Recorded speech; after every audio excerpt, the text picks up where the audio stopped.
हम इंसान हैं और हमें सिर्फ मजा चाहिए। खैर, इस वीडियो को अंत तक देखते रहिएगा क्योंकि आपको बहुत मजेदार जानकारी इसमें मिलने वाली है। प्लीज इस वीडियो को लाइक दे दे और कमेंट्स में पिक में लिख दे ताकि कल की वीडियो में मैं आपको शाउट आउट दे दूं।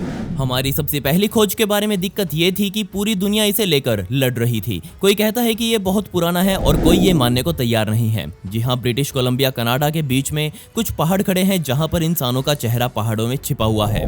बहुत से लोग मानते हैं कि ये पूरी तरह से प्राकृतिक है। अगर आप पत्थरों को ध्यान से देखेंगे तो आप भी समझ जाएंगे कि मैं आपको क्या दिखाना चाह रहा हूँ। और दूर से देखने पर तो ये पत्थर पूरी तरह से नेचुरल लग भी रहे हैं, लेकिन जब मैंने इन पत्थरों के किनारों को देखा तो मुझे भी गड़बड़ लगी। जी हाँ, इन पत्थरों के किनारे इतने सटीक और पैने हैं कि वो कहीं से भी नेचुरल नहीं लगते। इसके अलावा ये पत्थर ईस्टर आइलैंड पर बने चेहरों से भी मेल खाते हैं और आम इंसानों को छोड़िए वैज्ञानिक भी आज तक ये समझ नहीं पाए हैं कि इस पत्थर पर ये इंसानी चेहरे कब तराशे गए थे या फिर ये अपने आप बने। खैर, इन्हें सबसे पहली बार मार्च 2020 में एक ट्रक ड्राइवर द्वारा नोटिस किया गया था। इन चेहरों की लंबाई पूरे 18 फीट की है और अगर मैं अपने विचार रखूं तो ये चेहरे इतनी सटीकता से बने हुए हैं जिसे देखकर ये बिल्कुल नहीं लगता कि प्राकृतिक हो सकता है हजारों सालों पहले इंसानों ने इसे तराशा हो, लेकिन अब सवाल ये है कि वो लोग कौन थे और उन्होंने ये क्यों बनाए। बदकिस्मती से हम इसका जवाब कभी नहीं ढूंढ पाएंगे। आपने मेरी ही किसी वीडियो में एंटीकथेरा मैकेनिज्म के बारे में जरूर सुना होगा, जिसे बहुत लंबे समय पहले ढूंढा गया था। इसे ग्रीक आइलैंड के तट से निकाला गया था, लेकिन अक्टूबर 2017 में कुछ वैज्ञानिक फिर से इसी जगह पर खोजबीन करने आए और उन्हें यहाँ पर कुछ ऐसा मिला जिसे देखकर वो भी चौंक गए और ये सोचने लगे कि दशकों पहले आए वैज्ञानिक इस चीज को यहाँ कैसे छोड़ गए। ये चीज असल में 2000 साल पुरानी पीतल की एक प्लेट थी जिसके ऊपर बैल का निशान बना हुआ था। ये कुछ एंटीकथेरा मैकेनिज्म के जैसे ही दिखाई देती थी। अगर आपको नहीं पता कि एंटीकथेरा मैकेनिज्म क्या था तो आज वैज्ञानिक मानते हैं कि ये चीज़ तकरीबन 2000 साल पहले कंप्यूटर का काम किया करती थी। ये चीज़ इतनी उलझी हुई है कि वैज्ञानिक अभी तक इसे समझ नहीं पाए हैं। इसके अलावा भी बहुत सी ऐतिहासिक चीज़ें वैज्ञानिकों को यहाँ से मिली, लेकिन कोई भी इस प्लेट जितनी कमाल की नहीं थी। सवाल यहाँ ये भी है कि सदियों पहले आए वैज्ञानिकों ने इसे यहाँ कैसे छोड़ दिया। खैर, अब हमें ये चीज़ मिल चुकी है और वैज्ञानिक इस पर अपना काम कर रहे हैं। कुछ और होगा तो मैं आपको अगली किसी वीडियो में बता दूंगा। डेनमार्क एक ऐसा देश है जहाँ पर ऐसी चीज़ें मिलती हैं जो पूरी दुनिया में कहीं और नहीं देखी जाती, और इसी तरह से पूरी दुनिया में आपको इस तरह के क्ले के बने हुए बर्तन कहीं नहीं दिखेंगे।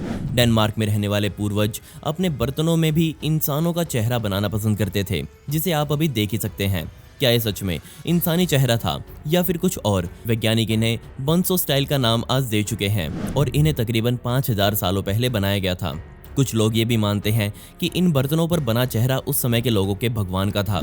ये बात सच हो भी सकती है, लेकिन हम इसे कभी साबित नहीं कर पाएंगे। ये चीजें आपको डेनमार्क में दबी हजारों सालों पुरानी लाशों के आसपास देखने को मिलेंगी। ये बर्तन भी आज इतनी सही हालत में है कि हम इन्हें अभी इस्तेमाल कर सकते हैं, लेकिन ये आज इतिहास का हिस्सा बन चुके हैं। खैर, वैज्ञानिक अभी तक ये समझ नहीं पाए हैं कि उस समय के लोग ऐसी कलाकारी क्यों किया करते थे।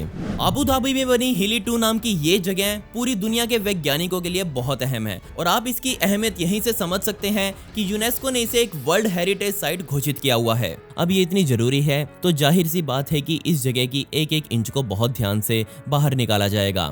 और इसी तरह से काम करते हुए जून 2019 में वैज्ञानिकों को यहाँ पर कुछ ऐतिहासिक चीजें मिली जिन पर तब के लोगों के फिंगरप्रिंट्स मौजूद थे। जब इन ईंटों का टेस्ट किया गया तो ये सामने आया कि तकरीबन 3000 साल पुरानी ये ईंटें थी। इन ईंटों में जानबूझकर इस तरह की उंगलियां घुसाई गई थी ताकि ईंटों को जोड़ने वाला मसाला इनके अंदर आराम से फिट हो जाए। अगर ये बात सच है तो आप भी ये सोच सकते हैं कि तकरीबन 3000 साल पुराने लोग कितने होशियार हुआ करते थे। वैज्ञानिक अभी भी इस पूरी साइट को बाहर निकालने में लगे हुए हैं। ये जगह असल में एक सिंचाई करने वाला सिस्टम हुआ करती थी और तकरीबन 3000 से 3500 सालों पहले यहाँ पानी बहाया जाता था। खैर, धीरे धीरे हमें और भी चीजें यहाँ से मिलेंगी, बस हमें उनका इंतजार करना है।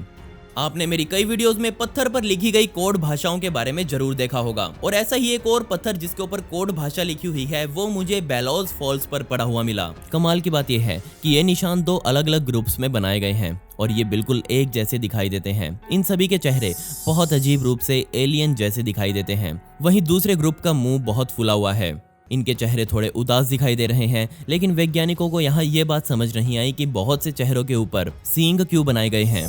क्या ये किसी और चीज को दर्शा रहे हैं जिसके बारे में हम आज तक नहीं जान पाए। खैर, वैज्ञानिक भी आज ये पता करने में लगे हुए हैं कि ये निशान इतने पुराने हैं तो शायद हो सकता है कि इनकी उम्र तकरीबन 300 साल हो या फिर 30,000 साल। ये माना जाता है कि इन निशानों को अबुनाकी लोगों द्वारा बनाया गया था। वो लोग मानते थे कि मरने वाले इंसान की आत्मा हमेशा पश्चिम दिशा की ओर बढ़ती है, जिस वजह से इन निशानों का फेस भी पश्चिम दिशा की ओर ही बनाया गया है। क्या ये उन्हीं आत्माओं के निशान थे? ये मुझे भी अभी तक समझ नहीं आया। ये बात सच हो भी सकती है क्योंकि इन पत्थरों के पास ही अबुनाकी लोगों का कब्रिस्तान भी वैज्ञानिकों को मिला, जो ये थ्योरी थोड़ी बहुत तो साबित करता ही है। अगर आप कभी नेशनल म्यूजियम ऑफ स्कॉटलैंड में जाएं तो वहां पर आपको एक फिगर रखी हुई मिलेगी जिसका नाम बालाकुलिश रखा गया है। और जब आप इससे जुड़े सवाल वहां के लोगों से पूछेंगे तो आपको ज्यादा कुछ सुनाई नहीं देगा, क्योंकि आज तक इस दुनिया में कोई भी ऐसा इंसान मौजूद नहीं है जो इसके बारे में कुछ भी बताने में सक्षम हो। खैर, हमें ये पता है कि ये कितनी पुरानी है और इसे किससे बनाया गया है। ये भी पता है कि ये फिगर एक महिला की है, इसे लकड़ी से बनाया गया है और इसकी आंखों में पत्थर डाले गए हैं और तकरीबन 2500 सालों पहले इसे डिजाइन किया गया होगा और इसे सबसे पहली बार नवंबर 1880 में खुदाई के दौरान ढूंढा गया था। बदकिस्मती से उस समय के लोगों को ये नहीं पता था कि ऐतिहासिक लकड़ियों की चीजों को कैसे संभाल कर रखा जाता है, इसलिए उनसे ये ऐतिहासिक चीज टूट गई। इसलिए हमारे पास इसकी कोई भी वो फोटो नहीं है जिसमें ये अपना असली रूप दिखाती हो। बस लोग इसके बारे में यही अंदाजा लगाते हैं कि ये आयरन एज के दौरान यहाँ रहने वाले लोग इसे अपना भगवान मानते होंगे और इसकी पूजा करते होंगे। हम सभी को पता है कि अमेरिका की खोज कोलंबस से पहले वाइकिंग्स द्वारा कर ली गई थी। जी हाँ, क्योंकि हमें न्यूफाउंडलैंड कनाडा में वाइकिंग्स का एक पूरा शहर पहले ही मिल चुका है, जिसके बारे में मैं आपको मेरी ही एक वीडियो में बता चुका हूँ और आज इसका मैं दूसरा सबूत ढूंढकर आपके सामने लेकर आया हूँ। जी हाँ, ये है वाइकिंग्स द्वारा बनाया गया एक रून स्टोन, जिसे ओलफ ओल्सन ओमा नाम के आदमी द्वारा सन 1898 में मिनेसोटा में ढूंढा गया था। तकरीबन 125 किलो का ये पत्थर अपने ऊपर वाइकिंग्स का इतिहास समेटे हुए है और सही शब्दों में कहूँ तो ये पत्थर ये बताता है कि सन 1362 में वो लोग एक नई जगह पर खोज करने के लिए जा रहे थे।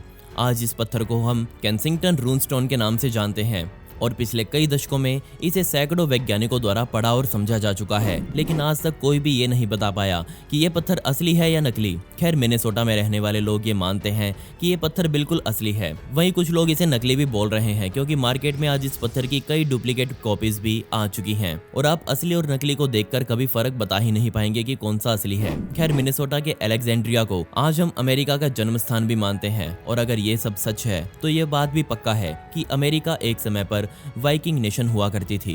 अभी हमने कोड मैसेजेस की बात करी और ऐसा ही एक और पत्थर मुझे मिला जिसका नाम जुड़ाकुला पत्थर है। उस पर भी कुछ ऐसे ही कोडिंग आपको देखने को मिल जाएंगी, लेकिन दिक्कत यह है कि इस पत्थर पर लिखी गई ये कोड भाषा आज तक कोई भी समझ नहीं पाया है। आज वैज्ञानिक बस ये मानते हैं कि इस पत्थर को चरोकी लोगों द्वारा इस भाषा में तराशा गया था। इस पत्थर पर एक अंदाजे के हिसाब से ऐतिहासिक भगवान जुड़ाकुला के बारे में लिखा गया है।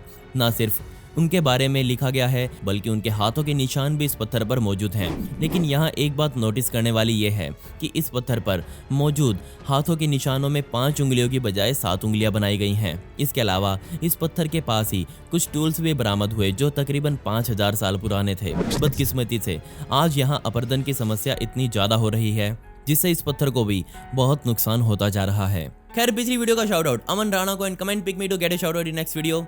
Thanks for watching this video. Subscribe to Mysterious Dunia.